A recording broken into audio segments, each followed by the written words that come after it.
Ladies and gentlemen, a very warm welcome to all of you from the capital of Baden-Württemberg, Stuttgart.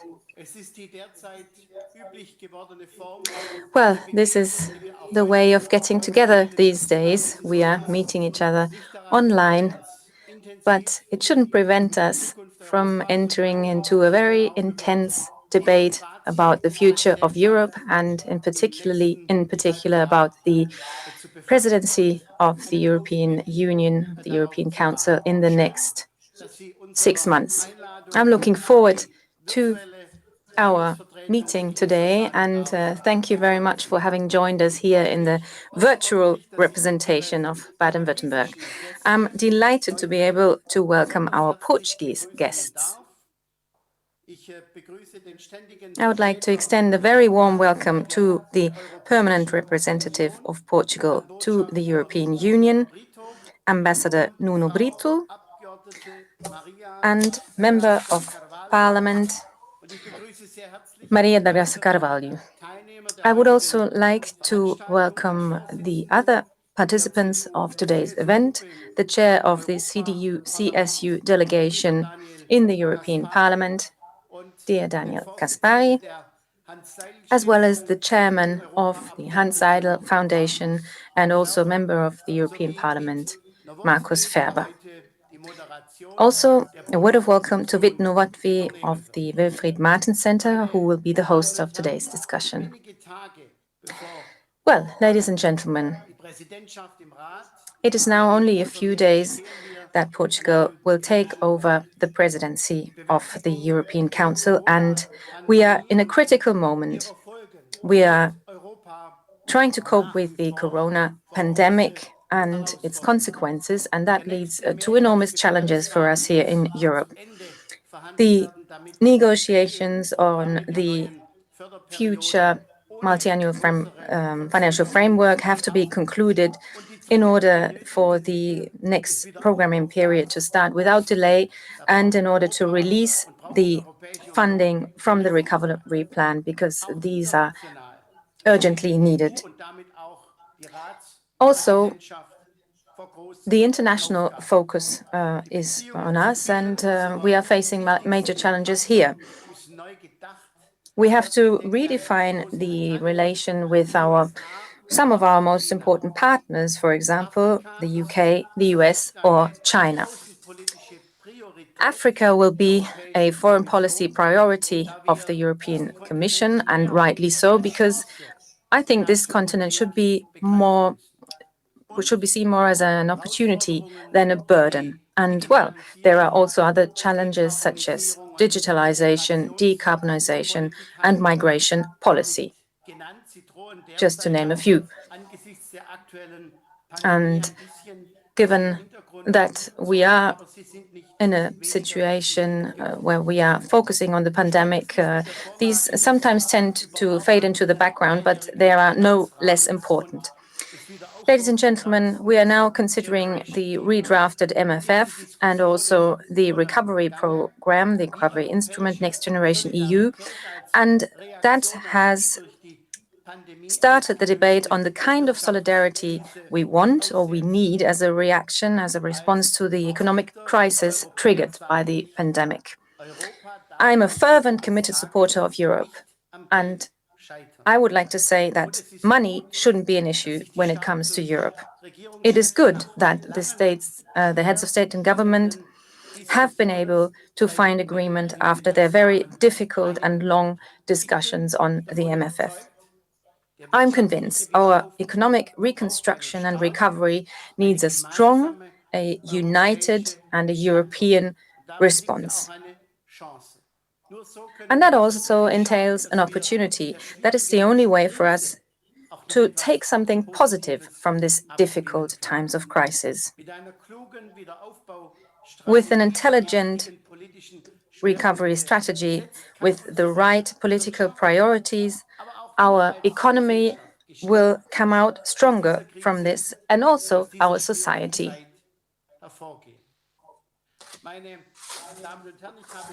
Ladies and gentlemen, I've shown you already that the answer to this crisis has to be a European one. And at the same time, that also means that we need clear conditions, a clear framework beyond the simple rules of allocation of funds. So not just those rules, we need something stronger, stronger framework. We are currently in the middle of a discussion about the rule of law conditionality. And the fact that we are having that discussion shows that I think almost all of the member states of the European Union agree to what I just said. Indeed, all eyes have been on Hungary and Poland in recent weeks and months, and on their veto of the package. And that means that the adoption of the MFF and also of the recovery package Next Generation EU is currently being blocked. I have to say, I'm astonished at times, to say the least, with how vigorously here the rule of law conditionality is being opposed. And that leads me to two very simple questions. First of all, when joining the EU, didn't every member state have to subscribe to a very clear and comprehensive commitment to the rule of law? Because after all, these rule of law standards that Budapest and Warsaw now fight so vehemently are nothing new. It's nothing that we just came up with right now.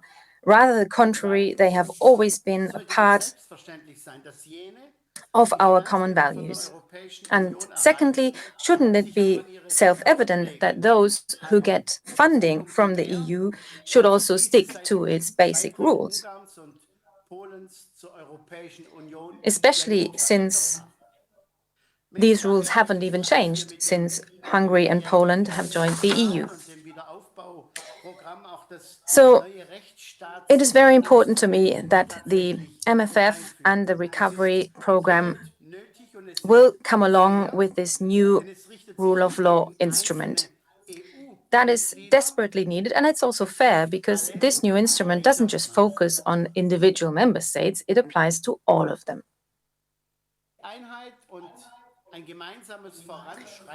Unity and united action in the European Union are of great value, are very precious. That is true. However, they shouldn't come to be held hostage. They shouldn't be the reason for us to be held hostage. And that is why I think the idea of adopting the recovery program via an enhanced cooperation is a good idea. We would act without Poland and Hungary, but that shows that we are not powerless in case Hungary and Poland do not want to shift their position. That's, of course, the second best solution. But I think we should think about tangible consequences. We should think about how we can act if Hungary and Poland stick to their position. Ladies and gentlemen, this is the time where we are setting the course for the future of our European Union. And an important element will be the conference on the future of Europe. The national parliaments, the regions and municipalities have to have their say. And if I may, one last remark. I think our situation is too serious to turn it into a Vanity Fair. For example, to bicker about who should chair this conference. We should rather get on with it. We should make sure that the people's voice, the citizens' voices are heard. And we should do so swiftly so that people see and feel that they are a part of the future of Europe. Baden-Württemberg will also contribute to that conference. In fact, we have already contributed because we have already started a process on guiding principles on Europe that have been published. And I think that could potentially be a blueprint for our contribution to the conference. So, ladies and gentlemen, let's do it. Let's roll up our sleeves and get on with it and turn all these challenges into opportunities and make the Portuguese presidency a success for our joint European project. I'm convinced that Portugal will have a very successful presidency. Portugal has a stable government. You have experience in presiding the council, and you have very competent and highly motivated teams and staff.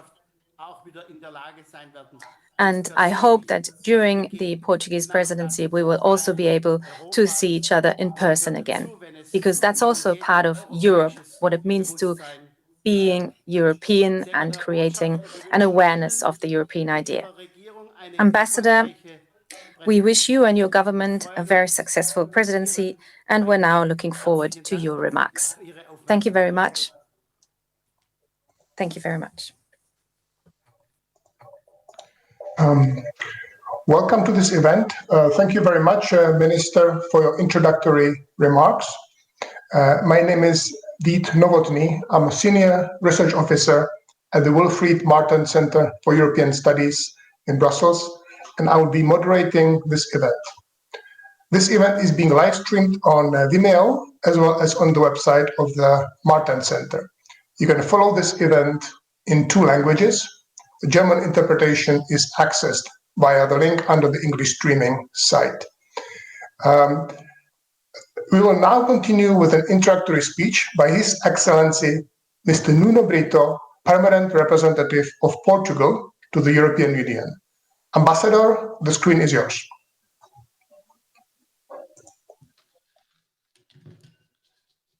Thank you very much.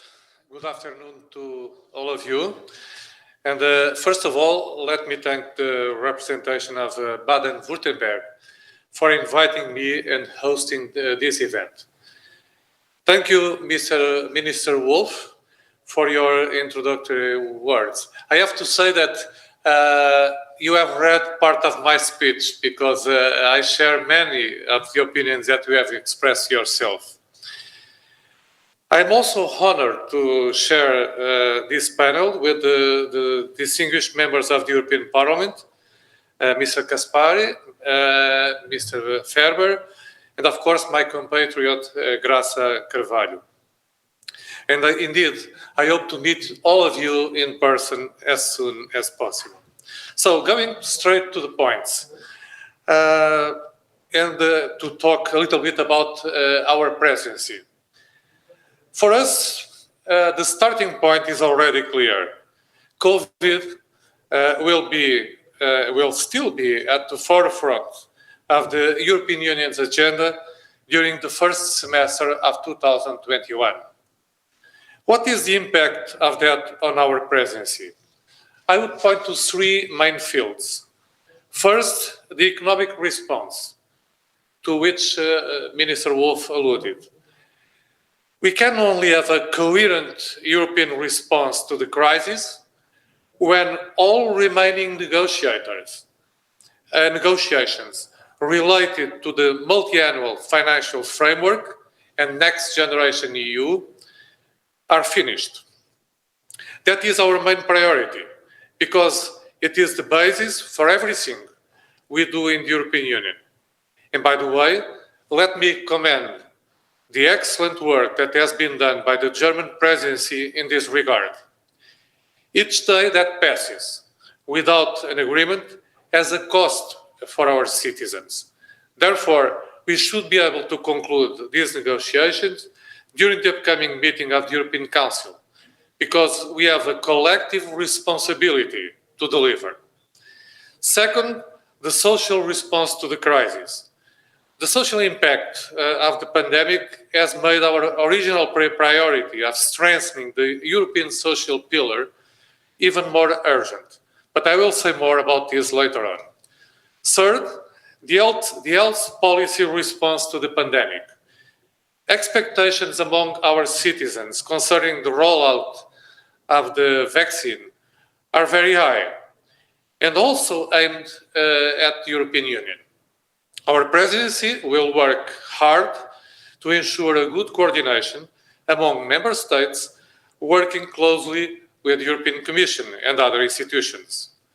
But the vaccine also means that perhaps during our presidency, we will gradually return to physical meetings at all levels, and this would be a very positive effect on the work of the European Union. Our presidency is structured around 5 pillars: a resilient Europe, a social Europe, a green Europe, a digital Europe, and a global Europe. Starting with a resilient Europe, we look at this point from 3 main angles. First, the economic crisis response and cohesion. We will focus on the rollout of the next MFF and Next Generation EU, specifically on the smooth approval of national recovery and resilience plans, because this is the basis for sustainable growth, job creation, and convergence in the European Union for the foreseeable future. Europe can only work towards an open strategic autonomy if it has the basic financial tools to respond to the current crisis and recover economically. With the same goal in mind, we need a dynamic industrial strategy, promoting value chains in an open economy and paying attention to the robustness of small and medium-sized enterprises, the deepening of the single market, and research and innovation.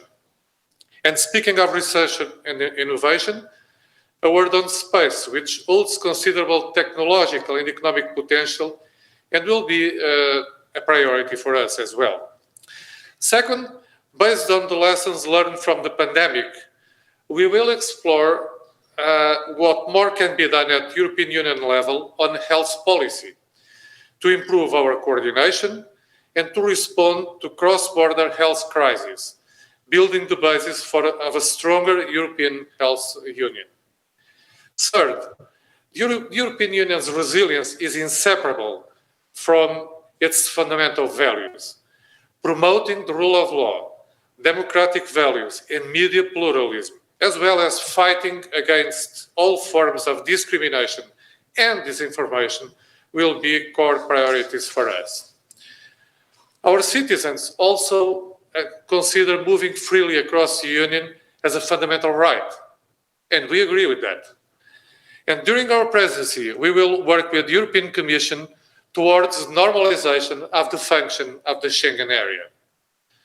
A word also on migration and asylum. The German presidency has been working hard to find a common ground on the new pact on asylum and migration proposed by the Commission. We will build on that work, although we know that this is a very challenging topic. We will aim for incremental progress on the new Commission proposals, which need to be discussed in detail, for starters at expert level. Moving to social Europe. As soon as we started planning for our presidency, well before COVID struck, it was clear that promoting the European social model through the reinforcement of the European pillar of social rights was going to be one of our priorities. The twin green and digital transitions need to be supported and reinforced by a solid European social agenda, so that moving forward, no one is left behind. The social impact of COVID has reinforced this even more. We should keep in mind that the treaties tell us that Europe's economic foundations are based on a social market economy, a concept, by the way, with a German pedigree. This is why the flagship event we are planning for our presidency is a social summit in May, hopefully in the beautiful city of Porto. It will be focused on employment and jobs, equal opportunities, inclusion and diversity, social protection and health, and have two separate but complementary components. First, a high-level conference with broad participation, including social partners. Second, an informal European Council. On this, we have been working closely both with the European Commission and the President of the European Council. As for Green Europe, we want the European Union to remain a global leader in climate action, namely by promoting competitive advantages on a climate-neutral and resilient economic model. To this end, our presidency will take the next steps on European climate law and organize a high-level conference on climate change. In the light of the growing impact of climate change across the European Union, we will attach particular importance to the so-called adaptation strategy. We cannot look only at mitigation. We have also to look at problems member states are already facing, such as droughts, forest fires, floods, and desertification, among others. The implementation of the European Green Deal will be a cross-cutting priority and will contribute to turn Europe into the first climate-neutral continent by 2050. The fourth pillar is Digital Europe. Digital transition is a strong driver of sustainable economic recovery and a unique opportunity to strengthen the single market. To foster the competitiveness of the digital single market and to promote also a level playing field for all businesses, especially SMEs and startups, our presidency will give top priority to the digital services package to be presented by the Commission. We will pay particular attention to international connectivity in the framework of the European Digital Strategy and Europe's digital autonomy. Our presidency will coincide with the inauguration of the ELA link cable, the so-called BELA project, linking the European Union, Africa, and Latin America. Finally, on global Europe, on January 1st, the United Kingdom will no longer be in a transitional phase vis-à-vis the European Union. Whatever the outcome of the ongoing negotiations, the European Union's future relationship with our British friends is going to be an important priority for all of us. Let's see what Prime Minister Johnson can bring to town to unblock the current deadlock. As presidency, we will aim for a relationship that is as close as possible. Simply put, the United Kingdom is not just to be another partner for the European Union. We share values and many interests. But moving from there to another continent, I would like to say a few words about India. Not only because it's the largest democracy in the world, a growing economic partner for Europe, and a country which we feel needs to move to the top of the European Union's global agenda. On a geopolitical level, there is a growing awareness in the European Union of the importance of the Indo-Pacific region. This is why we are planning to host a meeting of European Union leaders with Prime Minister Modi in May. We wanted to give a new impetus to this relationship, which can help us scale up our global efforts on climate, digital, and trade. We believe that over time, we can develop a win-win relationship between the European Union and India.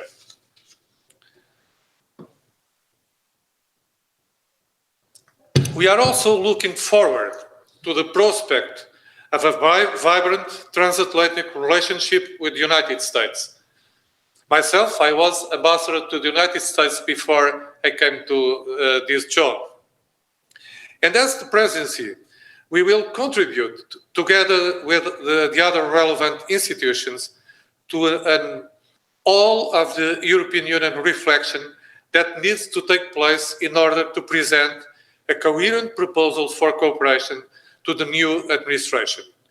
And in our opinion, bringing the European Union and NATO closer is also a task worth exploring. On Africa, and I think that the minister referred to this continent in his initial remarks, we share the view that our dialogue with that continent cannot be just about migration. It has to be much more than that. Geography is destiny. And from this point of view, we are natural partners, Africans and Europeans. Energy, trade, investment, digitalization, the possibilities and potential are endless, and we should seize them jointly, based on a shared agenda. That is why we hope conditions will be ripe for a full-scale European Union-Africa Summit in Brussels during 2021 as soon as possible. A few words on trade. Europe is a trading powerhouse. There is no global Europe without trade and development of the European Union trading relations. That is why the Portuguese presidency will strive to ensure that the European Union's trade agenda moves forward. We want the European Union to stick to its existing commitments. For instance, the largest trade agreement Europe has ever reached with Mercosur, or Mercosur, depending which language you speak, cannot be shelved. At the same time, we want to ensure that our trade policy and our trade agreements are consistent with our climate ambition. Finally, we look forward to the upcoming Commission's communication on trade policy. Last but not least, let me say a word about the conference on the future of Europe. Because Europe has a bright future. We will have to build on what may happen during the German presidency. The Council will play its part. We Portuguese are pragmatic and result-oriented people. Simply put, our aim for the conference is to bring the European Union closer to European citizens. So we have to listen to what our citizens want. And what opinion polls say is that their concerns are mostly about health, security, climate change, and digital. They want a sustainable Europe based on sustainable jobs, because ultimately the Union is an ongoing project to ensuring lasting peace and prosperity for our citizens. And that is why the motto of our presidency is time to deliver. Vielen Dank. Thank you.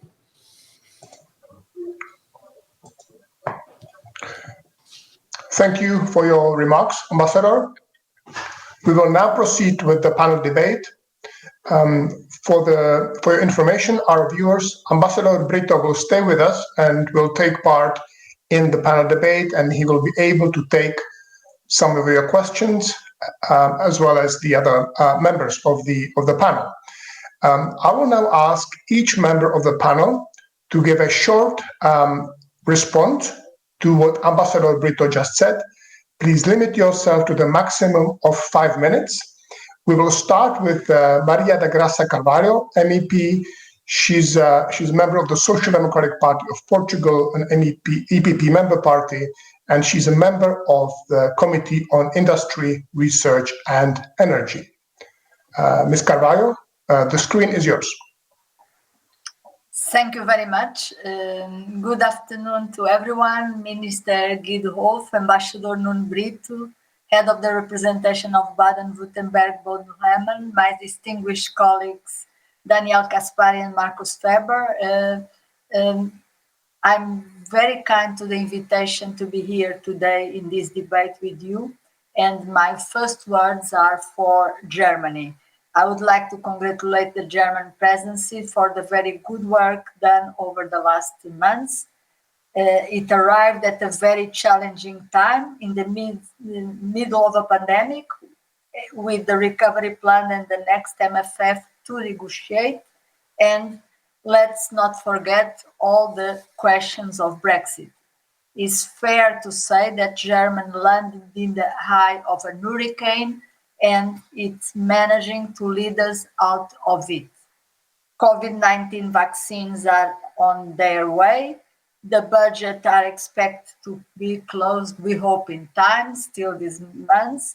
So we are now looking at a much better prospect than the ones we faced half a year ago. And the Portuguese presence will begin at a time of renewed hope. And that is always good. It's a good way to start, special for a very important task of the present one. This is not to say that the Portuguese job will be easy, will not be easy, as Ambassador Nuno Brito has explained to us. In January, the time to fulfill the advancements made over the last months will begin. The margin for error will be close to zero. Member states are expected to implement their own vaccination programs. There is a lot of expectation, as it was said by all the European and all the citizens. However, we will need a lot of effort, a lot of coordination in the member states, but also at European level. And the Council, together with the European Commission, has a very important task of coordination to make sure that we will be able to vaccinate almost all population in a short period of time. We will still need to work side by side to make sure that vaccination programs are a success across Europe, because we will need every nation, every member state to succeed. No member state can be left behind, and the coordination is very important to monitoring also this development, because we need to defeat the virus.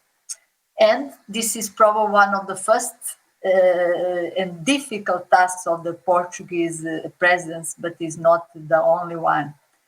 First, the Portuguese presidency needs to make sure that some of the sectorial programs that are almost finished, because we have advanced a lot during the German presidency, will be closed. So there are still some trials that needs to be done, like the one that I'm rapporteur, the European Institute of Innovation and Technology.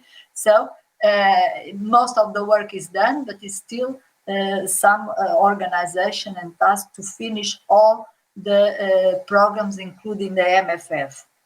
Second, launching all these programs and launching in a nice way, in an efficient way, from Horizon to Europe to the Creative Europe to Erasmus. So there is plenty of programs to be initiated. Is a nice task, but is a task that, of course, that requires work and organization.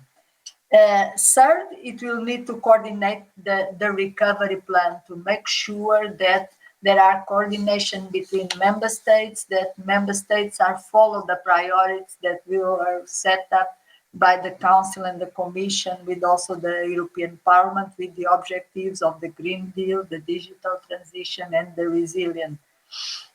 You need to keep the member states aligned to the great challenge ahead. And finally, very important and also a very difficult task is the day after the Brexit.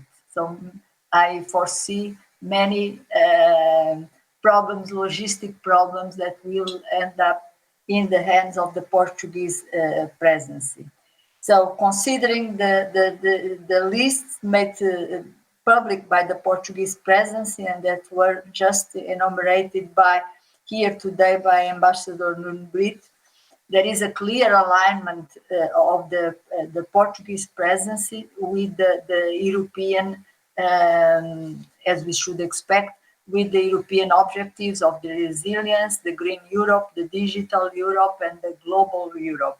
I would say that the novelty compared with the priorities set out by the Commission and the Parliament and the Council so far is the social dimension. So in certain way, Portugal is bringing the social dimension to the speech that has been the official speech until now. And in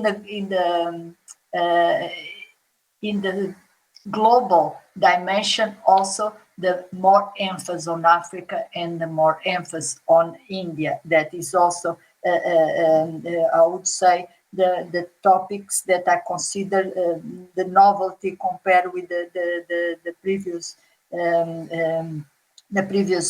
three presidents.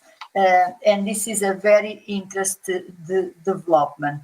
What I would like now to say is just some comments on what I would like to have in the president that was not mentioned or not mentioned with the emphasis that I would like to hear from Ambassador Nuno Brito. On the health, that was a priority. It was said that it's going to be a priority, but mainly on the cross-border and the resolution of crisis. And I think that there is another component that will be very important on the health dimension, that is the health research collaboration, the new agency that has been announced by the President Ursula von der Leyen, the Biomedical Research Agency that needs to be defined its scope, and it's going to be probably in the next few months a very important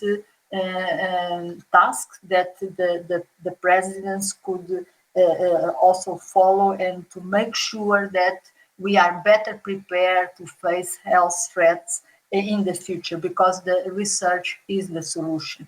The second point that there are 2 points that were mentioned by Ambassador Nuno Brito, but I would like to see them as at a level more horizontal and cross all the others topics. One is exactly knowledge, research, innovation, skills, higher education, that mainly the part of research and innovation that is a shared responsibility with the European level is the basis for the greening, is the basis for the digital. So I know that you plan to do in the Portuguese presidency a lot of things on research, on space, but to bring it to a very high level, introduce that dimension in the other dimensions on the greening and on the digital, it could be a very interesting. My last topic is also more emphasis to the industrial strategy for Europe. It was a very important novelty, has not been in the agenda in the last few college. It was this president, Ursula von der Leyen, that brought again the industrial agenda. We need to do a lot in these areas. The Commission has defined 14 ecosystems, industrial ecosystems. I think that there is a lot to be done to develop this idea, and I think that the Portuguese should put a lot of emphasis on this industrial strategy linked with the Green Deal, linking with the digitalization, and also with the research and innovation through the development of clean technologies. So a lot to do. I know that Portugal is always very successful in their presidencies, and it will be in these ones. It starts in the moment of hope, and we in the Parliament will be there to help the Portuguese presidency to become a successful. Thank you very much. Thank you very much, Ms. Carvalho. This is a reminder to you, our audience. You can ask questions to our speakers on Slido. A link has been sent to you along with the invitation. We now move on to our next panelist, Markus Ferber, MEP, member of the CSU, member of the Committee on Economic and Monetary Affairs, and chairman of the Hans Seiler Stiftung. Mr. Ferber, the floor is yours for 5 minutes, please. I will do it in English also. I know that there's translation, but I think it makes sense on European level to be internationally. It's now the 4th time that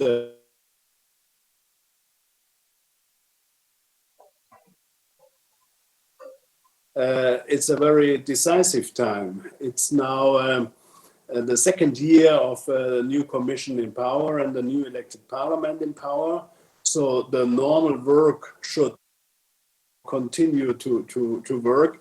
And that means, of course, that a lot of things which have been postponed because of the COVID pandemic this year and all the restrictions we had we have to come back to a more normal track in our work to deliver for the citizens. And therefore, the Portuguese presidency will be decisive in this so-called normal things a presidency has to deliver, and that will be a lot of trilogues and hopefully good solutions and results in negotiating with the European Parliament. And there will be some leftovers where German presidency, due to unforeseen reasons, and I don't have to defend German presidency, but honestly, no one had a clue what this pandemic will deliver as problems for organizing meetings and negotiations. And secondly, of course, no one had a clue that 2 member states will veto the MFF and therefore ask for a lot of additionally meetings and negotiations to come to conclusions which we have not yet seen. And hopefully 2 days from now, when the head of states are going to meet here in Brussels, there will be further improvement and hopefully a solution. And honestly, no one had a clue that the Brexit negotiations at this moment are not yet finalized. We thought that will be done more early, and therefore, of course, some things couldn't be managed in the last months, which was on the agenda of the German presidency. So number one is the traditional deal with the leftovers and with the new initiatives, because as I said, it's now the second year of European Commission in place. 1st of December is the date where the new Commission came in place in 2019. We are expecting a lot of initiatives in the next months on a lot of areas. So I will not go in all the details, but that will mean a lot of workload in council meetings, in working groups, and in negotiations with European Parliament. Therefore, I appreciate the enthusiasm of our Portuguese friends for delivering a good service. And third, the world is changing, and that is something we have to take into account as well. In January, there will be a new president sworn in the United States with a lot of expectations. We are not sure whether the new president or President-elect Biden will be able to deliver. But honestly, because 2 senators have to be elected in January from Georgia, and that could be decisive whether President Biden has a majority in the Senate or not. There's only a small majority in the House. So therefore, it will be on huge importance that we will have very quick coming into power of a new US administration where Senate approval is mandatory. And then, of course, to have the chance to negotiate with ministers, staff level, and of course with President Biden then on those things we have on the transatlantic agenda. And therefore, Portugal can play a very important role, not only as it is the closest member state by geography to the United States, but as well as building bridges was always a very, very important issue in the Portuguese history. Therefore, we hope that Portugal will be able to deliver on that. If we look in the other direction on the east, of course, we have on the one hand this only growing market of China, and on the other hand, we have this behavior of China we are confronted with, only mentioning Hong Kong as one of the issues. That is something we have to take into account, how our relations between European Union and China can be further developed. I think, therefore, Portugal could deliver a lot of experience as well as close to Hong Kong. There's Macau, where our Portuguese friends have a long tradition and history, and so they are able to understand more than others in the European Union what I meant with that.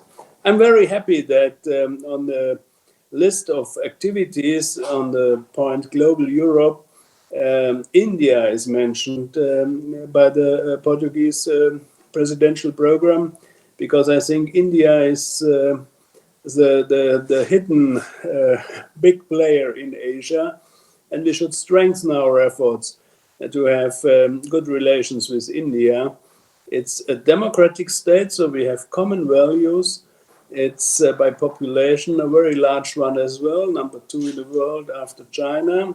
It is an emerging economy, therefore with a lot of possibilities for Europe, and we should identify what we have in common, and therefore I hope that the meeting in Porto in May can take place and will deliver a new push for the relations between India and the European Union.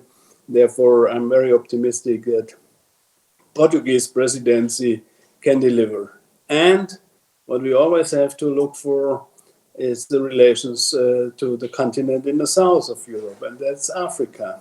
So I appreciate that that this is one of the priorities of Portuguese presidency as well as Africa, not only because of the geographic relation as our direct neighbor, but there's a lot of potential in a lot of political areas. We should do whatever is possible to have not only good relations, but as well as strong economical and human and political connections. And therefore, I think Portugal can deliver a lot according to their experience, being very close to the African continent. If we look internally in Europe, I think the agenda is very clear. We have to deliver now on the Green Deal. We have to come to more details than only percentages, and that will be the starting point during Portuguese presidency. Though this very important point, greening Europe, which is on the agenda of the Portuguese presidency, is well received by us, by the European Parliament. And there will be a lot of initiatives where Portugal can deliver, for example, as you have planned in April, a meeting in Lisboa about green hydrogen. I think we have to solve the problems via technology, and that you are taking that into account, I think, is well received. We will have the big issue of agriculture on the agenda, as the negotiations couldn't be finalized for obvious reasons, which I have mentioned in the beginning. So therefore, we hope that during Portuguese presidency, we will come to conclusions as well in that area, because what our farmers need all over Europe, not only in Portugal or in Germany, but all over Europe, is to know how the future agriculture policy will look like. And therefore, I hope that during the first half of 21, we will be able to deliver. Otherwise, a lot of measurements, which are very important, have to be postponed in this sector. And honestly, we can't afford that. A big point, of course, will be the recovery. And it's not only a question to finalize the European plans. On the recovery agenda, I think everyone is asked to deliver on member state level, on regional level, on local level, but as well on European level. So it's not only the implementation of the new financial instruments, it's as well, and therefore I hope that Portuguese presidency will put a weight in its agenda to have a common European approach. It makes no sense that at the end every member state does whatever member state thinks is appropriate. We have to come to a European approach, and therefore we should guarantee that all national measurements are linked to each other and are not contradictory to each other. Therefore, I hope that Portuguese presidency, in cooperation with the European Commission, will be able to deliver this European added value, especially for those programs financed by the European Union, may from the annual budget or from the Next Generation EU program. So therefore, a lot of responsibility lies on the shoulders of Portugal to deliver a good service on that. To shorten a long story, it is a very decisive time and a very decisive moment when Portugal takes over the presidency, and we hope with our Portuguese friends we will be able to deliver on this issue. I'm very optimistic because in this presidency order, Germany, Portugal, and then Slovenia, we are on a good way, and the cooperation is great. That is the information I got from all those we as Hans Seidel Foundation know. So therefore, good luck for your presidency, and we hope that we can address a lot of these issues and solve the problems. Thank you. Thank you, Mr. Ferber. Finally, I'd like to give the floor to Daniel Caspary, MEP, Chairman of the CDU-CSU delegation in the European Parliament and a member of the Committee on International Trade. Mr. Caspary, you have 5 minutes now. Thank you. Ja, sehr geehrter Herr Nowotny, lieber Mr. Nowotny, dear Minister, Ambassador and colleagues, ladies and gentlemen, once Portugal takes over the presidency in January, I would hope that we see a situation in which we have brought the summit, the European summit that will now take place, will have been successful, because if we do not manage to find agreement for our budget for the next 7 years, if we don't agree to find a common solution for the recovery package and to adopt such package soon and very swiftly, then I think Europe will face one of its major crises, if not the biggest crisis in its history. So I'm really hoping that we all use our contacts, speak to everyone we know in these countries who are still vetoing the package in order to clear up the misunderstandings so that we can start the new year, the new presidency on a positive note and not on a negative one. And secondly, Ambassador, well, you presented a very comprehensive work program, and I hope we will have the strength and the energy to really work on all these topics next year. Because I think a lot of citizens and a lot of our colleagues here in the European Parliament, a lot of actors in the member states are aware of the major fundamental changes that were triggered by the corona pandemic. We've been discussing Brexit now for years, and we've also mainly discussed economic consequences for the European Union, economic consequences that the Brexit might have. But suddenly we're faced with corona, which might have even more drastic consequences than Brexit. It brings along huge economic consequences, huge social challenges, and of course, global change, a global transformation that a lot of people might not even be aware of. What do I mean when I say that? Well, in 2020, the European Union will have loss of its economic power by 8%. And China is the only country worldwide which showed a growth of 2% in 2020. So Europe -8%, China +2%. And when we look at the economic growth forecasts for next year, we have to consider that we probably won't be able to fully recover. We will only see a growth, an economic growth of about 4%. But China, once again, will reach a growth of 8 or 9%, so pre-COVID levels. That in turn means that the fact that the distance between our economy and the Chinese economy had grown smaller is now again changed. Now, in Germany, in Spain, in Portugal, in Greece, and in many other countries, our economy is recovering very slowly. And that means that investments are not being done in the European Union, but in Asia. And we have to cope with that situation. We have to find a solution, and we have to find a solution for many more future-oriented topics. And I'm looking forward to doing so together with the Portuguese presidency. You mentioned the topics digitalization, climate change, etc. My colleagues from the parliament mentioned them as well. But I hope we don't continue in a business as usual way. We don't ignore the pandemic and its consequences, that we just restrict ourselves when it comes to our competitiveness and so on, with certain rules that are now being discussed in Europe. We will have to discuss them, and I hope we will also have the energy to have a dialogue with our citizens and really prepare ourselves for this new global context. And if we manage to agree our budget and our recovery package, then I think it should also be important that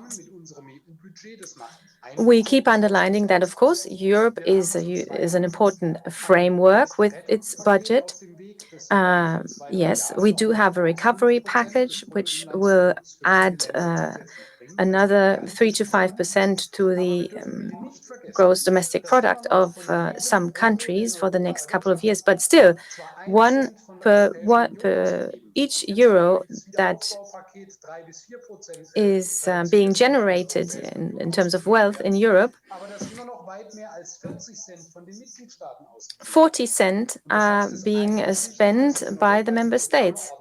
So that means we have to have proper programming and planning on the European Union. But I think the European semester, for example, the budgeting rules for the member states should also play a role. The member states, that has to be made sure, need to invest this not in old and obsolete structures, but in something that is future-oriented, and that is something that should apply to all member states. We should really invest in those areas where we need to catch up, where we lose competitiveness, especially since we lost a lot of competition to our competitors in recent months as a consequence of the pandemic. So, first of all, I wish all of us a successful week this week, because it's a decisive week for a successful German presidency, but also to pave the way for a successful Portuguese presidency. And I hope that we will soon be able to leave this difficult year of 2020 behind us, with Brexit, the pandemic, budget negotiations, and so on. I hope that 2021 will be a fresh start, and where we will be able to compete again with Asia and China. Thank you very much. Thank you, Mr. Kaspari. Thank you, our panelists, for your initial contributions. Some of our viewers have already asked questions. I will address the first one to you, Ambassador Brito. Portugal takes helm of the EU at a time of unprecedented number of ruptures. We have a potential of a no-deal Brexit. We have a potential of a budgetary emergency. The COVID-19 infection continues. The EU is facing a major economic slump. I'd like to ask you about perhaps the most challenging issue right now, and that's the vote on the recovery fund and the long-term budget of the European Union. Can you imagine a scenario where Portugal, on the 1st of January, is still faced with a refusal by Poland and Hungary to approve of the recovery fund and the long-term budget? How would Portugal proceed under that scenario?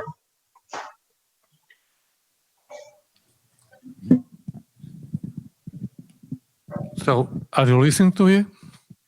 Are you listening to me? Yeah, okay. Well, first of all, thank you very much for all your remarks. And I think that, if I may, about the remarks that were made by my fellow members of this panel, I detect a lot of convergence. And the reason why we have a lot of convergence, I think it's twofold. First, because we are following, the Portuguese presidency, basically, the priorities that have been defined defined by the leaders' agenda, by the European Council and the Commission and the Parliament also. So in that sense, we want to make sure that we are not going to do business as usual. It was said by one of my fellow panelists, because there is no business as usual. I mean, we are living through very difficult times. If you look at our situation in Europe, we had a financial crisis at some point. We moved to a migration crisis. Afterwards, we had to deal with Brexit, and now we have to deal with this pandemic. So it's a lot within a very short time frame. The good news is that Portugal, Germany, and Slovenia, I mean, we have a program, and Portugal has been working very well with the current presidency. And I have to say that the focus that the German presidency placed in the recovery and in the resilience is very well placed, because that was a top priority for all of us. I mean, together, of course, we're dealing with the immediate health effects of the pandemic. So where are we going to be? I hope that on January 1st, we will be in a better place, because there are ongoing negotiations. We don't like to talk about scenarios, I mean, because that's a matter for political analysts. As we speak, and as a diplomat, I still feel that we have time to reach the agreements that we need to move forward. But of course, whatever it happens, I mean, and that only will be visible after we know the results of the German presidency. Again, that I commend a lot. Well, we know that we have to do a number of things that will be unfinished business. And some of them were referred to by those who spoke today. But also, we know that we will have to deal with proposals coming from the Commission, ideas generated by the European Parliament, and also we have to negotiate with the Parliament, for instance, on many issues that have been unfinished business. I'll give you an example. If I'm not wrong, on justice and home affairs, we have about 15 trilogues to deal with, if my memory is not betraying me. Now, you are asking about a kind of a worst-case scenario. Let's hope that that scenario is not there, will not be there. But if we have to deal with an extremely difficult situation, I can assure you that from the Portuguese side, there is both the political will and also the political commitment to employ all the resources that we have to deal with the issues that we'll have to face. That is the only guarantee that I can give to you right now. It's the responsibility of the presidency, of the Council, to bring together the member states to a large extent. And so, again, I emphasize that this is a collective responsibility, because it's not only from one institution. It belongs to the several institutions of the European Union. But we'll do our job, no doubts whatsoever about it. I think that any presidency is, in a way, playing the role of a fire brigade. There is always something to deal with. And this fire brigade is ready to act if we have to. And let me, as a last point, let me note that if that happened before, I mean, this is our fourth presidency. This is the second one, our first one under the Lisbon Treaty. But I remember that during the Lisbon Treaty, the treaty negotiations, there was a very difficult period. And Portugal and Germany, or Germany and Portugal to be sequential, were very able to work very closely and to finalize this treaty. So I hope that we can finalize what we have to do this year. But if for some unforeseen reason that would not be possible, we'll be ready to do our job. Thank you, Ambassador. I'd like to ask now if any other member of our panel would like to respond to what the Ambassador said now. It doesn't seem to be the case. I will move to our next question, and that concerns the European pillar of social rights. Strengthening the social dimension is one of the priorities for the Portuguese presidency. What can you imagine, Ambassador, that specifically could be done? And after all, social issues are a matter for the member states. What can a presidency do in this situation? And perhaps our other panelists would like to comment on this point as well. But first of all, I would like to ask you, the Ambassador, to reply. Of the competencies of the member states and of the presidencies as well. I mean, we know that. Let me remind you that this discussion has been in Europe for years. We are building. Our intention is to build upon the good work that was done in Gothenburg a few years ago on the pillar of social rights. And also, we are not starting a revolution. What we want to see, to look at ways, together with the other institutions, and in particular the European Commission, which will come up with proposals, we know, to areas that can be of interest to our citizens. We do know that in Europe there are different views about how to deal with unemployment, how to deal with issues like the minimum wages and so on and so forth. So what we want to generate on the basis of ideas that we know that will be proposed by the Commission, a real debate about what has to be done. Because if the crisis, the pandemic, has hit all member states, the effects of the pandemic are asymmetrical. I mean, some of the member states were hit in different ways. And that brings me to a question that was raised before, the question of the national plans. Of course, I mean, to the extent possible, we should coordinate the way, I think it was Mr. Ferber who raised this issue, we should coordinate what we are going to do together. But in a different dimension, I mean, what we have to do will have to be tailor-made also to the needs of each member state, because the way they were affected, the structure of their economies could be quite different from state to state. And so we want to bring to this summit in Porto members of the civil society, labor, also the enterprises, and to have a real dialogue to see how we can move forward. But I don't want to prejudge what we can do for two reasons.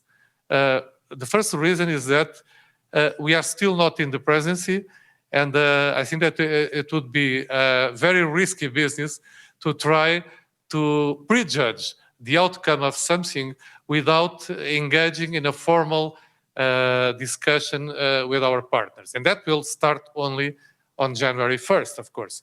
Second, because we know that the European Commission is working on a number of ideas, and we are more than ready to look at those ideas and build upon them and take them to a broad discussion, not only in the European Council, but also including all the European institutions and the civil society in Porto. So I hope that can address your question, because we see this as a triangle. I mean, you have the green agenda, you have the digital agenda, but there is also a social dimension. I mean, the number of people unemployed as an effect of this crisis.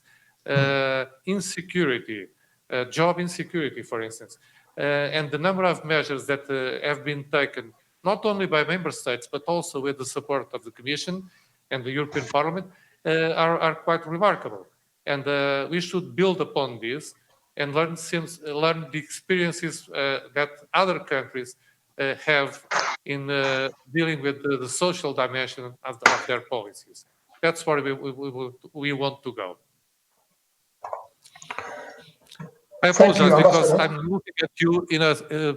You are in a plan which is downwards, but I should be looking at a plan which is upwards. So I'm not used to the VTC system yet.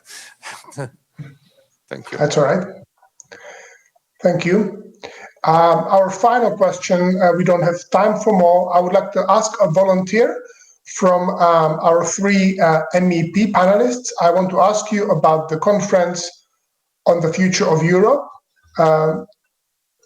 Let's ask about the best case scenario for now.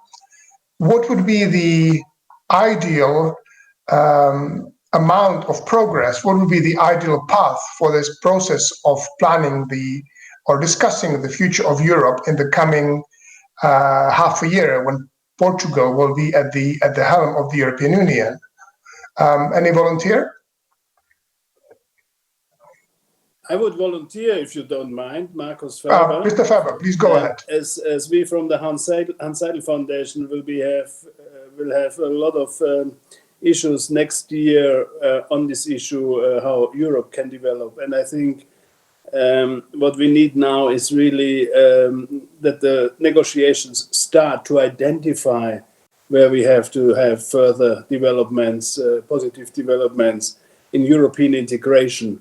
Because honestly, since 2009, the Lisbon Treaty, which is named after the capital of Portugal, as this has been agreed during the presidency of Portugal in 2007, after the Lisbon Treaty, we do not see any effort in more integration. And if you look what happened since that, for example, in the area of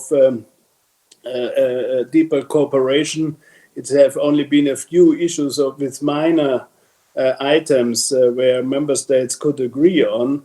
So we lost momentum on integration. On the other hand, we are losing now a member state finally at the end of this year with the United Kingdom. And that shows that we really have to come back on this track which we had in the 90s and in the early, the so-called 0 years of the second century or the third century, where we really had a discussion on further integration, and we have to come back to that.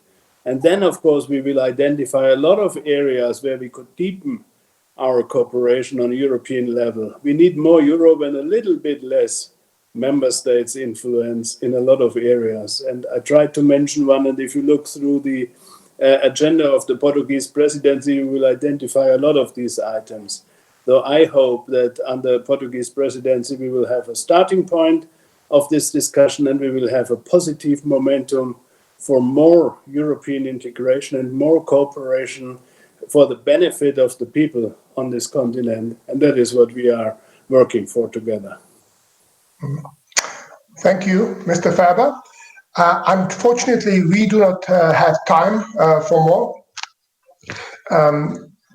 Portugal takes helm of the European Union at a very difficult moment. We have the potential budget crisis. We have a potential scenario of a no-deal Brexit. A new administration in the United States. This combined with a highly ambitious agenda for the presidency, as the ambassador recounted that to us. So let me thank our speakers. Let me thank our Ambassador Brito for your contribution to this conference.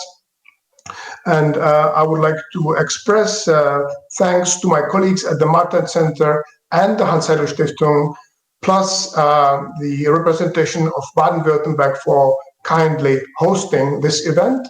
Thank you, our viewers, and I look forward to discussing these issues again in the near future.